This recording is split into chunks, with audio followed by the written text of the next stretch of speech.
So how to add your EasyJet boarding pass to your phone's wallet.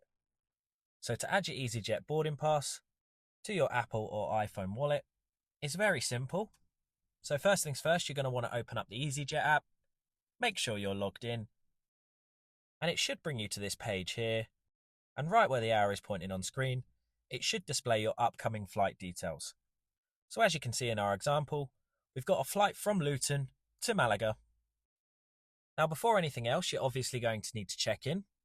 And if you want to find out how to check in, I've made a separate video showing you step by step on how to check into your flight, so I'll leave a link below for that in the description. But once you're checked in, you just want to select View Passes. Then once you've selected View Passes, you should be given your boarding pass as it's displayed right here. And to go ahead and add it to your phone's wallet, you simply want to select right here where it says Add to Apple Wallet. Then from there, you'll be brought through to this page here, and you simply just want to select Add. And there you have it, and your boarding pass is now saved to your phone's wallet, making it easy for you to display your board pass at the airport. And there you have it. If you found this video helpful, please subscribe as it helps the channel massively. If you have any questions, feel free to comment them below, and thanks again for watching.